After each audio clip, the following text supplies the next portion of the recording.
Julie নামের এই মেয়েটি তার প্রতিবেশী ছেলেকে ফাঁসানোর জন্য ইচ্ছা করে পাইপ ভেঙে দেয় এবং ভেজা শরীর নিয়ে সে সেই ছেলের কাছে যায় যার নাম রক। জলির এমন অবস্থা দেখে রক তাকিয়ে থাকে, যা দেখে জলি বুঝতে পারে তার পরিকল্পনা সফল হয়েছে। একটু পর রক এসে তার সমস্যার সমাধান করে দেয় এবং সেখানেই তারা একে অপরের সাথে প্রথম কথা বলে। রকের এমন মানসিকতা দেখে জলি তার প্রতি আরো আকৃষ্ট হয়। রককে আরো তাড়াতাড়ি তার করে পাবার জন্য জুলি এক বাহানা বের করে। জুলি রকের বাড়িতে যায় এবং তাকে বলে তার বাসায় পানি শেষ হয়ে গেছে, যা শুনে রক তাকে ভিতরে প্রবেশ করতে দেয়। আসলে 3 মাস আগে জলি তার বোনের বাসার সমস্যা সমাধান করার জন্য এই শহরে আসে, কিন্তু বাসায় আসার পর জলি জানতে পারে তার ছোট বোন বিয়ে করার সিদ্ধান্ত নিয়েছে আর তাকে সেই ছেলের সাথে দেখা করায়। জলি ছেলেটির সৌন্দর্য দেখে বুঝতে পারে ছেলেটি চাইলে তার বোনের থেকে আরো ভালো মেয়ে বিয়ে করতে পারত, কিন্তু ছেলেটি কোনো তার সাধারণ দেখতে বোনকে বিয়ে করবে তার পিছনে হয়তো কোনো কারণ আছে। ছেলেটির প্রতি তার বোনের ভালোবাসা দেখে প্রথমে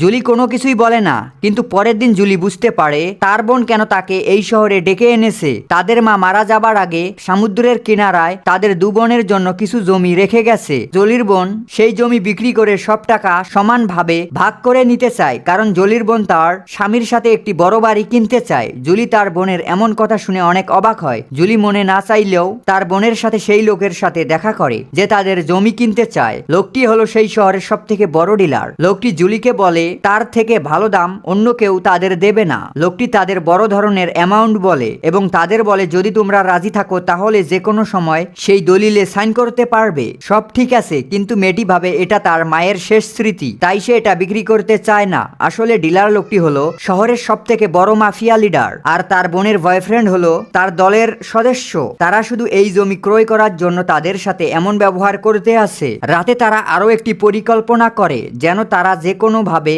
সেই মেয়ে অর্থাৎ জলিকে বোঝাতে পারে। তাই তারা তাদের একজনকে রক বানিয়ে সেখানে পাঠায়। এরপর ভিডিওর শুরুতে থাকা সিন ঘটে যায়। এরপর থেকে রক এবং জুলি তাদের মাঝে নানা ধরনের কথা বলে। রাতে মেয়েটির বয়ফ্রেন্ড জুলি এবং রককে একটি পার্টিতে নিয়ে আসে এবং জলিকে বোঝাতে থাকে সে যেন এই জমি বিক্রি করে আর তার বোনের মনের আশা পূরণ করে, কিন্তু জলি তাকে না বলে। এরপর যখন তারা ড্রিঙ্কস করতে যাবে তখনই কেউ জলির ব্যাগ নিয়ে দৌড় দেয়। তখনই তার বোনের হবু স্বামী চোরের পিছনে দৌড় দেয় এবং অনেক কষ্টে সেই ব্যাগ নিয়ে আসে। চোরকে ধরার সময় ছেলেটি হাতে আঘাত পায়। ছেলেটির এমন ব্যবহার দেখে জলি তাদের কথায় রাজি হয় এবং তার বোনকে বলে সে জমি বিক্রি করার জন্য রাজি আছে, যেন জমি বিক্রি করে তারা তাদের স্বপ্ন পূরণ করতে পারে। যখনই জলি সেই ডিলারের সাথে দেখা করতে যায় তখনই জলি একটি মেয়েকে দেখতে পায় যে ডিলারের সহকারী মেয়েটি তাকে সবকিছু দেখায়। জলি দেখতে পায় রক যে বাড়িতে থাকে সেই বাড়ি এই ডিলারের। জলি সেখান থেকে চলে যাবার সময় দেখতে পায় সে